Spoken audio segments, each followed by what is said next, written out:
ఆచార్య బేతవోలు రామబ్రహ్మంగా శ్రీదేవి భాగవతం 27వ భాగం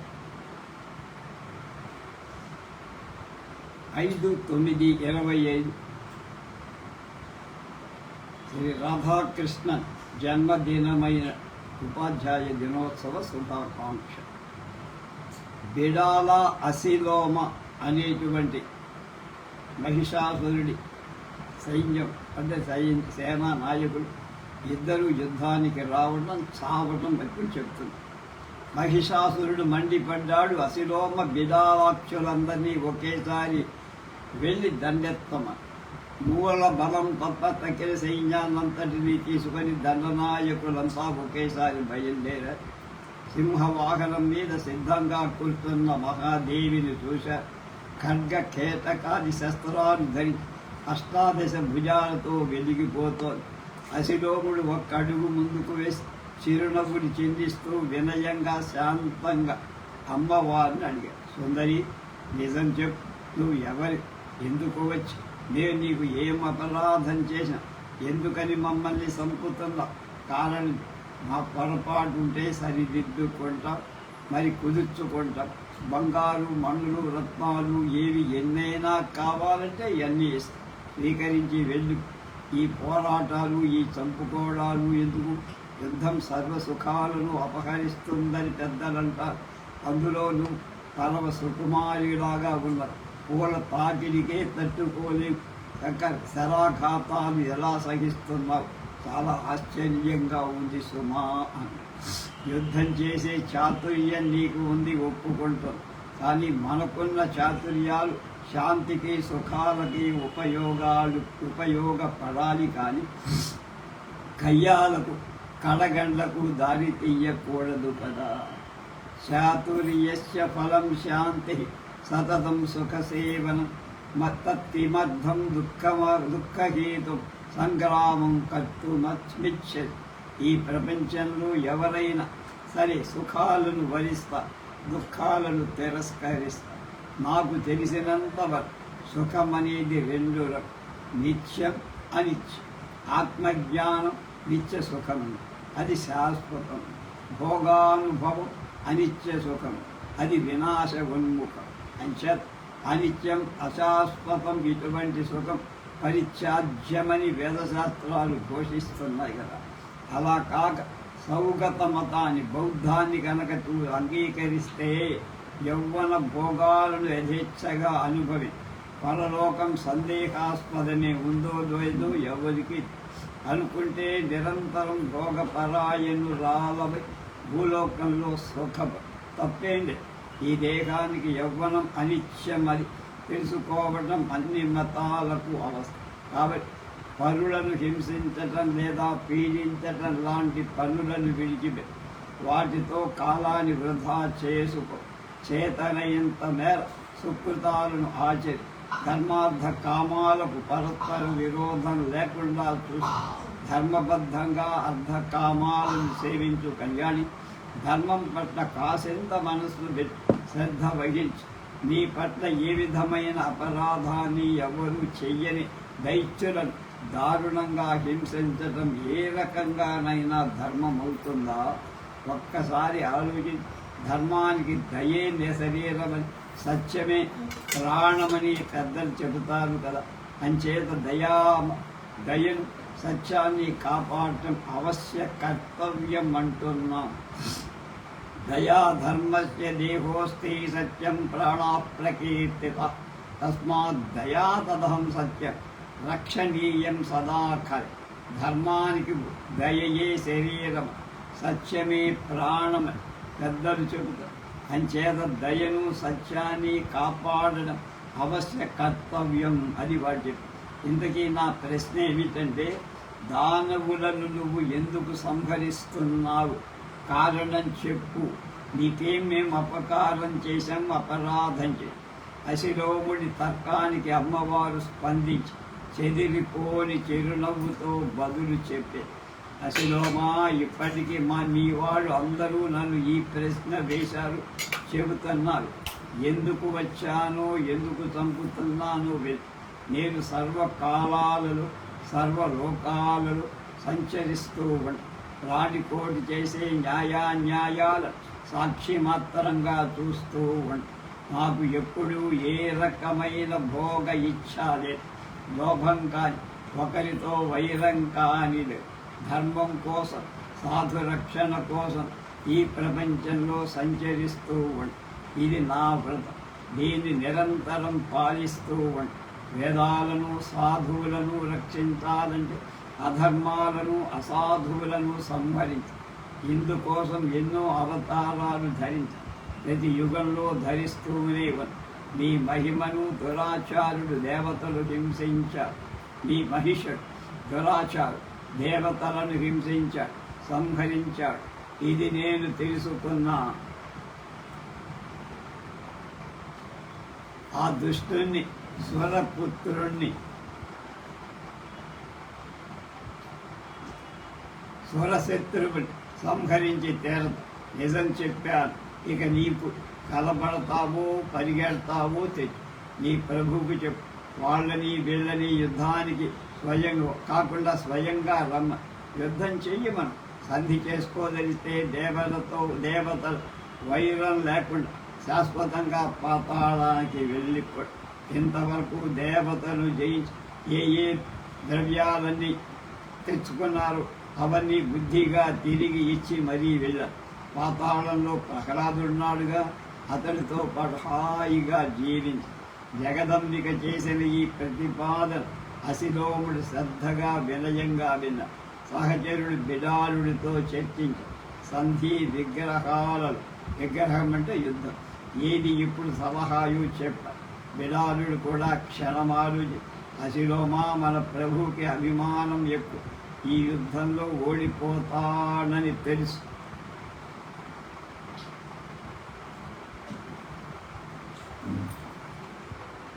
మరణిస్తానని కూడా తెలుసు. అయినా సంధికి ఇష్టపడు. చక్షురుడితో సహా ఇంతమంది చనిపోయారు. మళ్ళీ మనల్ని యుద్ధానికి పంపించారు. సంధి చేసుకునేవాడైతే ఇలా చేస్తాడు. దైవాన్ని ఎవడూ తప్పించుకోలేడు. అది కాక మనం సేవక. ప్రభు ఏది ఆజ్ఞాపిస్తే అది చెయ్యటం మన ధర్మం.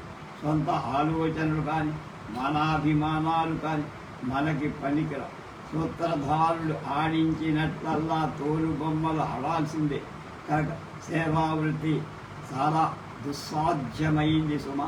దుస్సాధ్య ఏవాస్పృహ సేవకానాం ధర్మస్సదా మాన విభజ్జితానం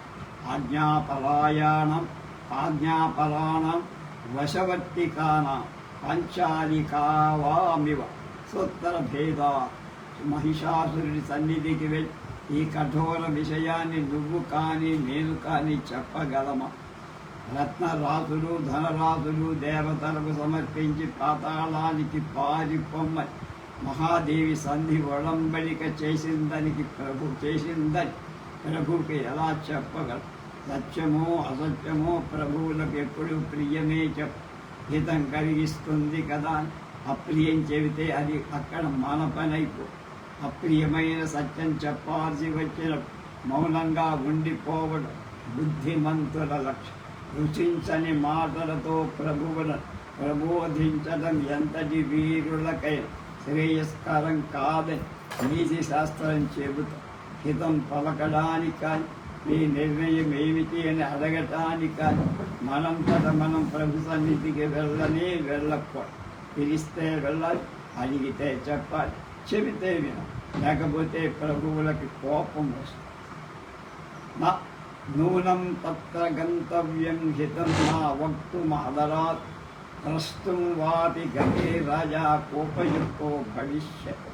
ప్రాణాలను తృణప్రాణయంగా భావి మరణానికైనా సిద్ధపడి స్వామి కార్యాన్ని నెరవేర్చడం ఒక్కడే సేవకుల రాజనీతి కూడా ఇదే చెబుతాడు అన్నాడు. ఇద్దరు ధనుర్బాణాలు ధరించి యుద్ధానికి సిద్ధమయ్యారు. ముందుగా బిలాలుడు 7 బాణాలు సంధించి మహాదేవి మీదకు వదిలాడు. అసిలోముడు దూరం తొలగి రక్షక పాత్ర వహించాడు. జగదంబిక ఆ బాణాలను ముక్కలు చేసి వజ్ర కఠోరాలైన మరో 3 బాణాలు బిలాలుడితో వేసి బిలాలుడిని గాయపడి బాధ తట్టుకోలేక వాడు కళ్ళు తిరిగి మూర్ఛపోయి మరింక మూర్ఛ నుండి తేరుకోలే దైవయోగం వల్ల తేలిగ్గా మరణించి అసిలోముడు ధనుష్టంకారం చేస్తూ రథం మీద దించి దూసుకొచ్చాడు. యుద్ధంగా నిలబడి కొడి చెయ్యి పైకి, దేవీ దానవులంతా నీ చేతిలో మరణిస్తారని నాకు తెలుసు, అయినా నేను యుద్ధమే చెయ్య. దీనుండి మహిషాసురుడు బట్టి మందబుద్ధి, అహితాలు ప్రియాప్రియాలు తెలుసుకోలేడు. అతగాడి ఎదుట అప్రియమైన హితాన్ని నేనైనా చెప్పినా వినిపించుకుంటాడనే నమ్మకం నాకు లేదు. శుభమో అశుభమో విరోచితంగా మరణించటం నా ధర్మం. దైవం అన్ని వేళలా అన్నిటికంటే గొప్ప, పౌరుషం నిరర్ధం. కాబట్టి ఎంతటి మహావీరుడే దానవుడు నీ చేతిలో తావటం ఖాయం అంటూనే శరవృష్టి కురిపించాడు. జగదీశ్వరి ముఖం కోపంతో ఎర్ర కలువలాగా భాషించింది. దీటుగా తీవ్ర పాసురాలు కురిపించింది. జడిలో అసిలోముడి శరీరం క్షణంలో రక్తసిక్తమై పుష్పించిన కింసుక వృక్షమా అన్నట్టయి. లోహమయమైన 1000 మణుగుల బరువున్న మహాగద చేతబడి అసిలోముడు అమ్మవారిపై దూసుకు వెళ్ళి సింహశిరస్సు బలంగా కొట్టె. అది చెలించదు. భీకరంగా గర్జించి పంజా విసిరి రాక్షసుడి వక్షస్థలం చీరుకు చేతి నుండి గద జారిపో తూలిపడ్డ. గద ఆసరాగా నిలబడి బంతిలా లంఘించి సింహ శిరస్సుపై నిలబడి గదతో అమ్మవారిని కొట్టబోయి ఇంతలోకే ఒక మెరుపుల ఖడ్గధార మెరిసి అసిలోముడి తల బంతిలా ఎగిరిపోయి సింహం తల విసిరి రాక్షసుడి కళీబరం ఎంత దూరంలో పడిందో లెక్కలే. కాసేపటికి దభేరుమన్న శబ్దం వినపడింది. అంతా రెప్పపాటు కాలంలో జరిగిపో. దేవతలు జయ జయధ్వానాలు చేశారు. జగదంబికను స్తుతించారు. కిన్నరులు ఆనంద నృత్యం చేశారు. దేవదుందుగులు మారు మ్రోగే. చచ్చిన రాక్షసులు చావగా మిగిలిన వాడు సింహం చీల్చి చెందాలి. ఆకలి తీర్చుకు రణరంగం విశేషమై ఎలాగూ తప్పించుకు పారిపోయిన ఒకరిద్దరు విలపిస్తూ మహిషుడి దగ్గరికి వెళ్ళి విషయమంతా చెప్పి అసిలోమ బిడాలులు నిరహతులయ్యా. మిగిలిన వాళ్ళు సింహం తినేసి, ఆ ప్రభు మమ్మల్ని మీరే కాపాడాలని బాబులు మన మహిషాసుడి మనస్సు కలత చెంది చింతాకులితుడయ్య. దుఃఖం పెళ్ళుబుకి వచ్చి అయినా నిగ్రహించుకో. ఇది 15వ అధ్యాయం 57 శ్లోకాల దారుకుణ్ణి పిలిచాడు. సంగ్రామిక రథం సిద్ధం చేద్దమ్మన్నాడు. 1000 గాడిదలు కూల్చిన రథమది. పతాకాధ్వజ విభూషితం వివిధ ఆయుధ సరిపూర్ణం. తడతడలాడుతున్న దృఢమైన చక్రాలు. సూతుడు రథం తెచ్చి గుమ్మం ముందు నిలిపాడు. సిద్ధమని విన్నవించాడు. మహిష మహాలక్ష్మి సంవాదం. మహిషుడు బయలుదేరబోతు క్షణకాలం ఆలోచించి ఈ కొమ్ములు ఈ ముఖంతో ఇలా వెళ్తే ఆ బాలామణి చూడగానే విమనస్క అవుతుంది. స్త్రీలను ముందుగా ఆకర్షించేది రూపం, ఆ పైన చాతుర్యం. అంచేత సుందర మానవాకారంతో వెళ్తాం. చూడగానే ప్రేమిస్తూ నాకు ఆ రూపమే సుఖంగా ఉంది. ఇంకా ఏ రూపమైనా ఏదో ఇరుకుగా ఇబ్బందిగానే అని ఆలోచించి సర్వాలంకార శోభితుడే సర్వాయుధారి దివ్యాంబరాలు ధరి మరో మన్మధుడా అనిపించేలా రూపం మార్చుకొని బయలుదే. కేయూర రత్నహారాలను సవరించుకొని రథం అధిరోహించి కూర్చుంది. రాక్షస సైన్యం మొత్తం మూల బలంతో సహా అతడి వెంట కదలివి. మహాదేవి దూరంగా అతన్ని చూసింది. మానవ రూపంలో వచ్చిన దానవనాథుడుగా గుర్తించింది. దిక్కులు పిక్కటిల్లేలా శంఖధ్వని వేసింది. ఆ ధ్వనికి దేవ దానవ మానవాదులంతా విస్మయం చెందారు. కానీ మహిషాసురుడు బెదరల. నిబ్బరంగా రథం నడుపుకుంటూ దేవి సమీపానికి వచ్చాడు. నవ్వులు వలకబోస్తూ సంభాషణ చేశాడు. దేవి, ఈ సంసార చక్రంలో ఆడది కానీ మగవాడు కాదు. ఎప్పుడు సుఖం కోరుకోండి. సుఖమనేది కలయికలో కలుగు. ఒంటరిగా ఉంటే ఎవరికి ఏ సుఖం లేదు. కలయికలు బహువిధ. వాటి గురించి నాకు తెలిసింది చెబుతా విను. స్వభావ సిద్ధమైన సంయోగాలు, ప్రీతిహేతుమైన సంయోగాలు అని స్థూలంగా కలయికలు రెండు. వీటిలో ముందుగా ప్రీతిహేతుకాలు గురించి చెబుతా గ్రహించి. తల్లిదండ్రులకు బిడ్డలతో కలయిక ఉత్తమోత్తమం, అత్యంత ప్రీతిదాయం, ఆనందద. తోబుట్టువులు కలుసుకోవడంలో ఉండే ఆనందం దాని తర్వాతది కనుక మధ్య ఉత్తమ సుఖాన్ని ఇస్తుంది కనుక ఉత్తమమని, తక్కువ ఆనందాన్ని ఇస్తుంది కనుక మధ్యమని. విభిన్న మనస్తత్వాలు కలిగి విభిన్న వ్యావృత్తులు కలిగి ఏదో ఎక్కడో ప్రసంగవశాత్తు కలిసి విడిపోయేవాళ్ళు పొందే ఆనందం ఉందే అది కనిష్టం. ఇక స్వాభావిక సుఖాలలో అత్యుత్తమైన సమవయస్కులైన సుందరీ సుందరుల సమాగం ఇది అత్యుత్తమ సుఖం ఇస్తుంది కనుక దీన్ని అత్యుత్తమ సంయోగం అన్నారు.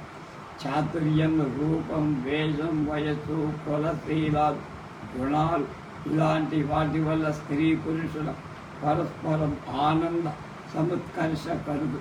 అంచేత ఓ చారులోచన, మహావీరుడైన నన్ను వరించాలంటే అత్యుత్తమ సౌఖ్యాలను పొందుతూ ఆనందిస్తూ నేను నానా విధాలుగా స్వేచ్ఛను సంచరించగల ఇంద్రాది దేవతలను రణరంగంలో మట్టి కరిపించి నాకున్న ధన సంపద కానీ రత్న రాసులు కానీ మరెక్కడా చూడని వాటన్నిటినీ హాయిగా అనుభవి నీ ఇష్టం వచ్చిన వాళ్ళకి దానం చెయ్యి. సుందరి, నువ్వు నా పట్ల మహిషి, నేను నీ దాసుని. ఈ క్షణం నుంచే నీ ఆజ్ఞల శిరసావహిస్తా. అవును, నువ్వు అన్నట్టు దేవతలతో శత్రుత్వం పూర్తిగా వదిలేస్తా. సంశయించ నా మాటన. నీకు ఏది సుఖమో ఏది ఆనంద హేతువో అదే చేస్తా. విశాలాక్షి, నీ కనుసన్నల్లో మెలుగు. నువ్వు చెప్పినట్టు చేస్తా.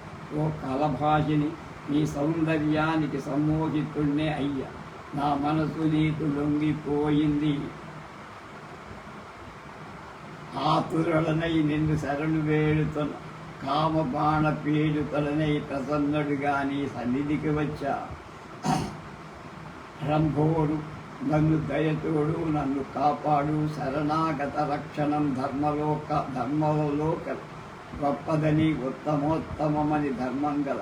ఓ కుశోదరి, అసితాంగి, కాటుక చూపులు కలదాన, నీవాణ్ణి, నీ సేవకుణ్ణి. నా ప్రాణాల మీద మాట తప్ప ఆయుధాలన్నీ వదిలేసి నీ పాదాలకు మొక్కుతున్నా. ఓ తన్వంగి, దయచూడు. మన్మధుడి బాణాల తాకిడికి తట్టుకోలేకపోతున్న సౌందర్య పరమావధి. నా జన్మలో ఇంతవరకు దైన్యమంటే ఏమిటో నాకు తెలియదు. బ్రహ్మాదులకు కూడా నేను దేన్ని వేడుకో. నా చరిత్ర ఏమిటో, రణరంగంలో నా కథ ఏమిటో వాళ్ళకి బాగా తెలుసు. అలాంటి నేను ఇప్పుడు నీకు దాసుడిని అయ్యా. కళ్ళా వెళ్ళా పడి బతిమాలుకుడు. హామిని ఒక్కసారి నా మొహం చూడు అనుక. అలా మహిషాసుడు ఏదో మైకం కమ్మిన వాడిన కామాతురుడై పలవరిస్తూ మహాదేవి దగ్గరగా నవ్వి పరిహసిస్తూ బదులు పలికింది. అనునయంగా మాట్లాడి, దైత్య, పరమ పురుషుణ్ణి తప్ప నేనెవ్వరినీ వాంఛించ. అతని ఇచ్ఛను సకల జగత్తును సృష్టిస్తూ ఆ విశ్వాత్మకుడు నన్ను సంరక్షిస్తూ. అతడు పురుషుడు, నేను ప్రకృతి. అతడి సాన్నిధ్యం వల్లని నాలో చైతన్యం శాశ్వతంగా నిలుస్తూ. స్వతసిద్ధంగా నేను జడాన్ని అయస్కాంతం ఇనుముతో కదలిక తెచ్చినట్టు ఇనుములో ఎప్పుడూ నన్ను చైతన్యపరచేది ఆయన సాన్నిధ్యం. శరీర సుఖాల పట్ల నాకేనాడు కోరిక లేదు ఉండదు.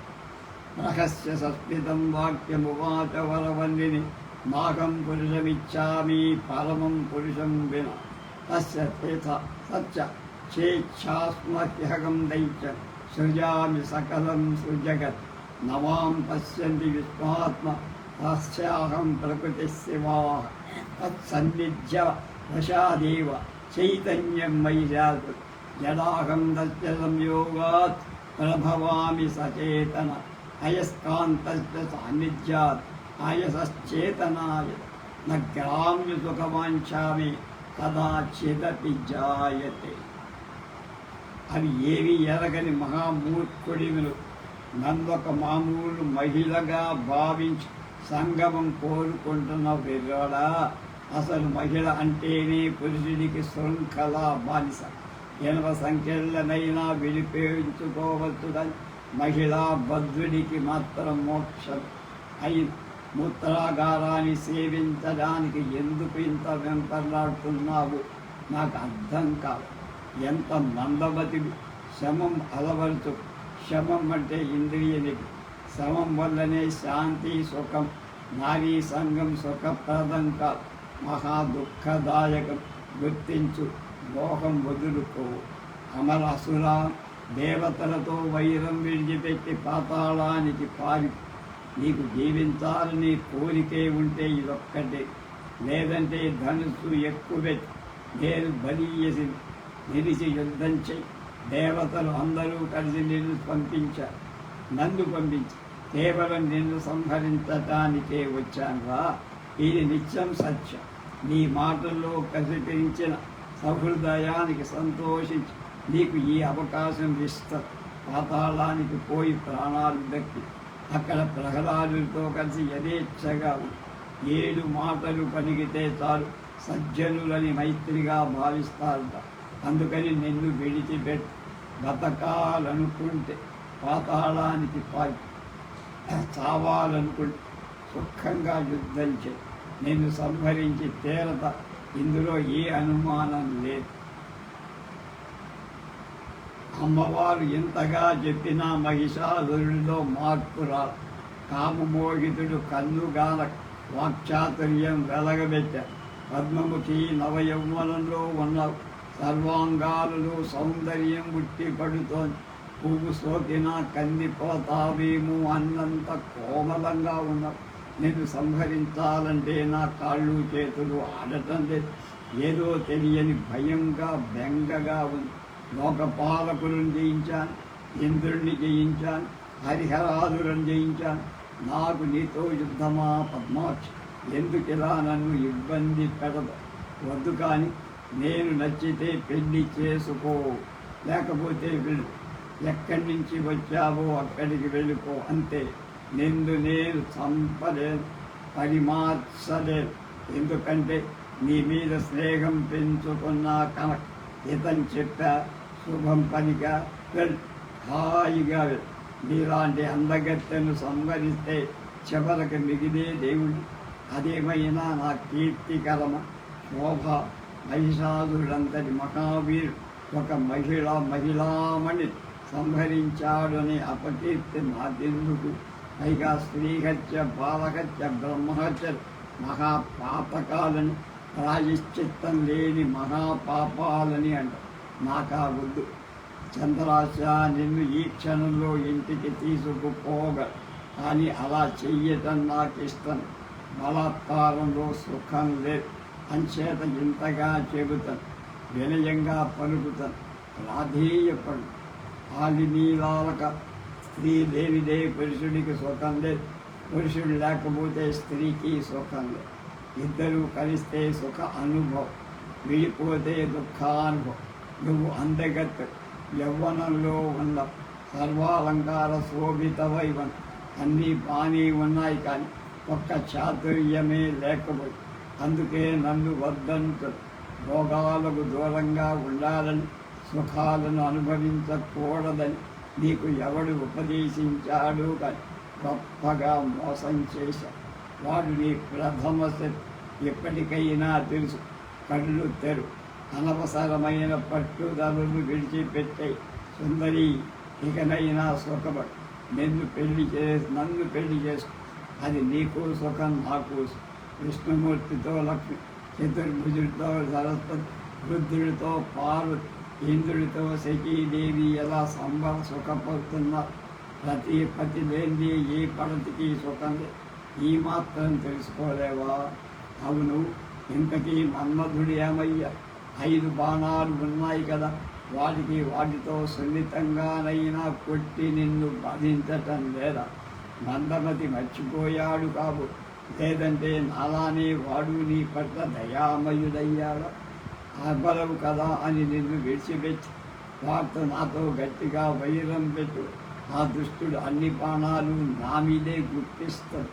అది కాకపోతే నా శత్రువులైన దేవత అతన్ని బాణాలు మీద బాణాలు వెయ్యకుండా ఆపేశారా? ఇది నీకు ప్రస్తుతం బాగానే ఉంది.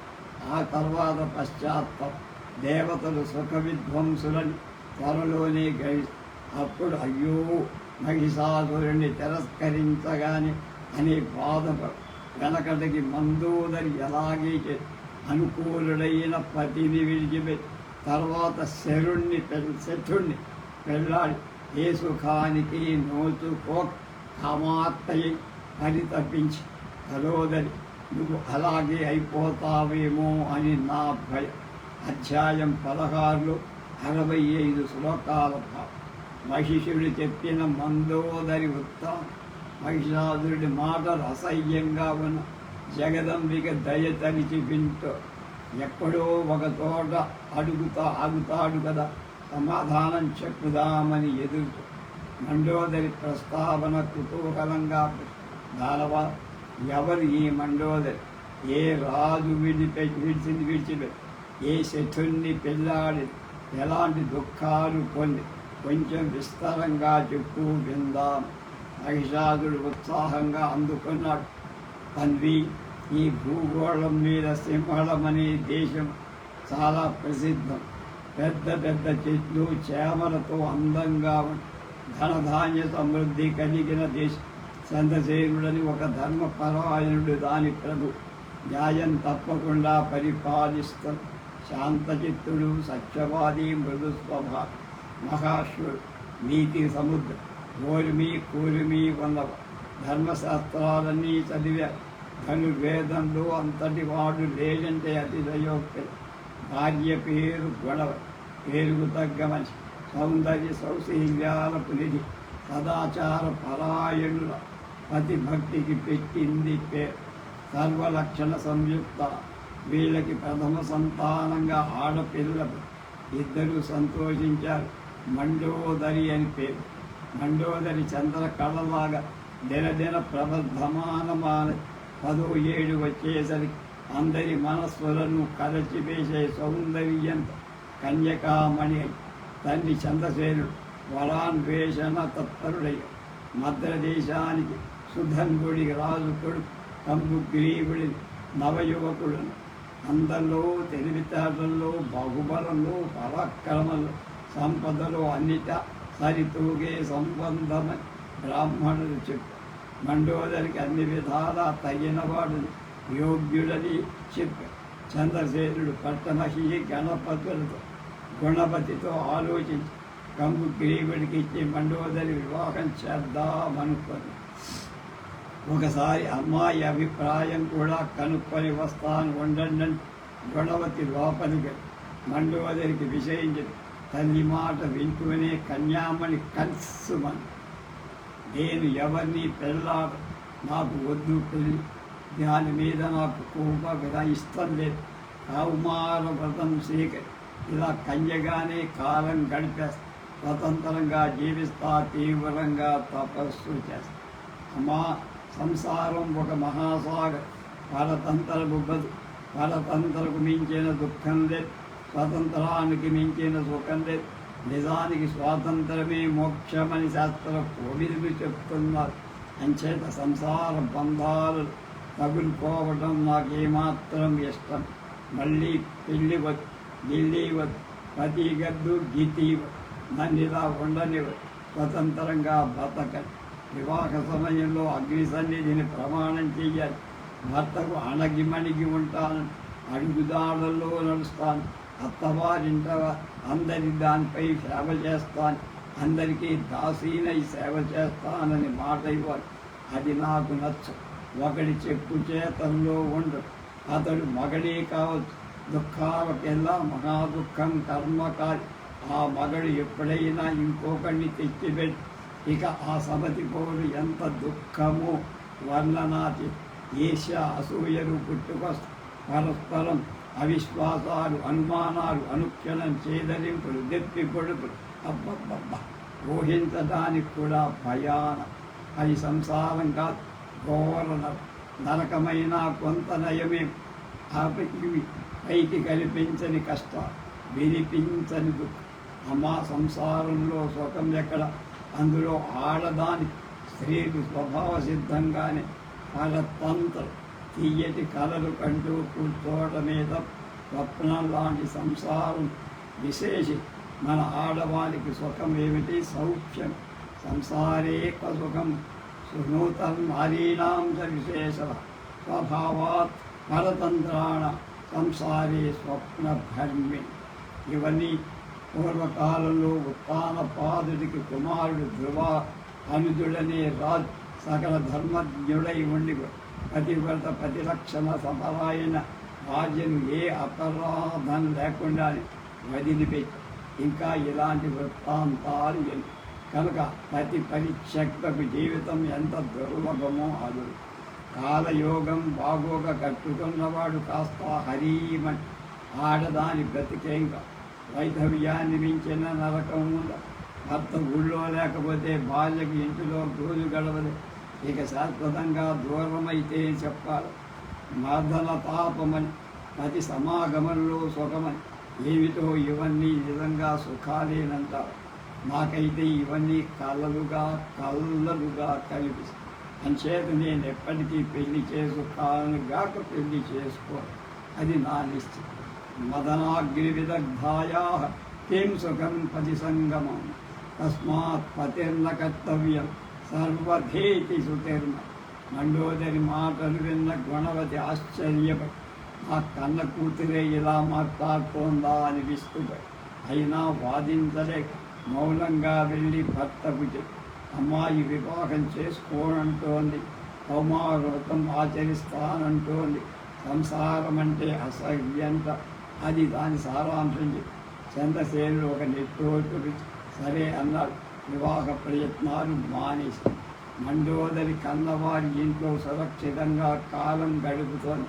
కామోద్దీపకమైన యౌవనం ఆమె శరీరం మీద, మనస్సు మీద దాడి చేస్తోంది. చెలికత్తెలు వివాహం చేసుకోమని పదే ప్రోత్సహిస్తున్నారు. కానీ ససేమిరా అంటోంది. వేదాంతం చెబుతోంది.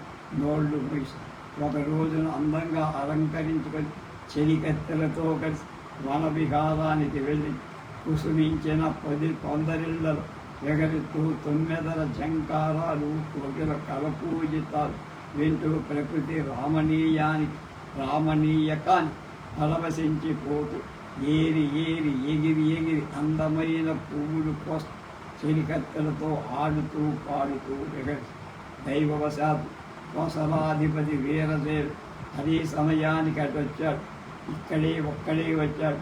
రథం మీద వచ్చాడు. సూతుడికి మరొక్క సేవకుడు మాత్రం ఉన్నాడు. మిగతా సేవకులు, సైనికులు వెనకాల నెమ్మదిగా వస్తున్నారు. వీరసేనుడి రాకునికి దూరంగానే గమనించే చెలికత్తె పరుగున మండోదరి దగ్గరికి వెళ్ళి చెప్పి, రాకుమారి, ఎవరో రాకుమారుడు రథం మీద ఇటే వస్తున్నాడు. చాలా అందంగా ఉన్నాడు, మహావీరుడిలా ఉన్నాడు, మన్మధుడిలా ఉన్నాడు.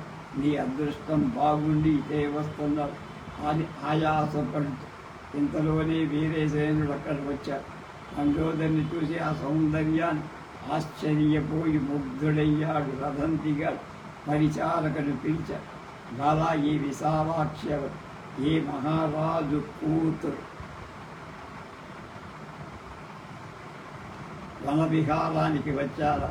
ప్రశ్నలు పరిచారికకు తూపులు మండోదరి. వీరసేనుడు అడిగాడు. పరిచారక చిరునవ్వులు చిందుస్తూ చెప్పు, మహావీర, ముందు నువ్వెవరో చెప్పు, ఇక్కడికి ఎందుకు వచ్చావు? బాలామణి, ఈ భూగోళం మీద కోసల దేశమని ఒక సుందర సామ్రాజ్యం విన్నావా? దాని పరిపాలకుణ్ణి వీరసేనుడు నా పేరు. చతుర్విధ మహాసైన్యం వెనకాల వస్తు ఈ మహారణ్యంలో దారి తెచ్చి నేను ఇటొచ్చి. వీరసేన మహారాజా, ఈ సుందరాంగి పేరు మండోదరి, సింహళ దేశాధీశుడు చంద్రసేన మహారాజు ఏకైక ప్రారాల బిడ్డ. మేమంతా సైరంధ్రుడు వన విహారానికి వచ్చి. సైరంధ్రి, నువ్వు మంచి నేర్పరిలా కనిపిస్తున్నావు. మాటకారి నీ రాకుమారితో చెప్పి కకుత్సవంసజుడు కోసలాధీశుడైన ఈ వీరసేనుడు గాంధర్వ పద్ధతిలో పెళ్లి చేసి పదిగా స్వీకరించి నాకింతవరకు పెళ్లి కాల భార్య అంటూ ఎవరూ లేదు. ఉత్తమ వంశంలో పుట్టిన అందకత్తె కోసం ఎదురు చూస్తున్నా. మీ రాకుమారి నా మనస్సుకు నచ్చింది. బహుశా నేను ఆమెకి నచ్చే ఉంటా. గాంధర్వ వివాహం ఇష్టం లేకపోతే చంద్రసేన మహారాజుని అడుగుతా, కన్యాదానం చేస్తా. ఏదైనా ఒకటి మాత్రం, నేను మీ రాకుమారి అన్ని విధాల అనుకూల భర్తనవుతా, ఇది నిస్సంశయం. వీరసేనుడి మాటలకు సైరంధ్రి చిన్నగా నవ్వి రాకుమారి వై రెండు వైపు అదుగులేసి మండోదరి సూర్యవంశుడు రాకుమారుడు వచ్చా. నిజంగా మన్మధుడే, మహాబలశాలి, కోసల దేశ ప్రభు, వయస్సులో నీకు తగినవాడు, నీ పట్ల అనురక్తుడు అంటూ మరింత చేరువుగా వచ్చి మెల్లగా చెప్పి, రాకుమారి ఇంద్రసేన మహారాజు ఎంత బాధపడుతున్నాడో మాకు. ఇక యుక్త వయస్సు వివాహం చెయ్యాలని నాన్నగారు ఆలోచి, నువ్వేమో కన్యగానే ఉంటానంటున్నా.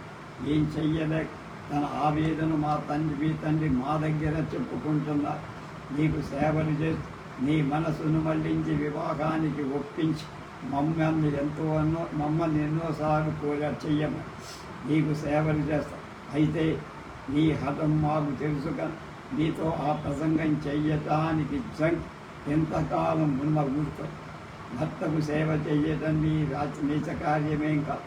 స్త్రీలకు ఉత్తమోత్తమ ధర్మం అని మనవి చెప్పి అది సేవాపరాయణురాలి వేరుగా స్వర్గం లభిస్తుందట. మేరు నరకమనుకుంటే ఎలా? సృష్టి ఆదురించి ఎంతమంది వివాహం చేసుకోలేదు, సుఖపడలేదు.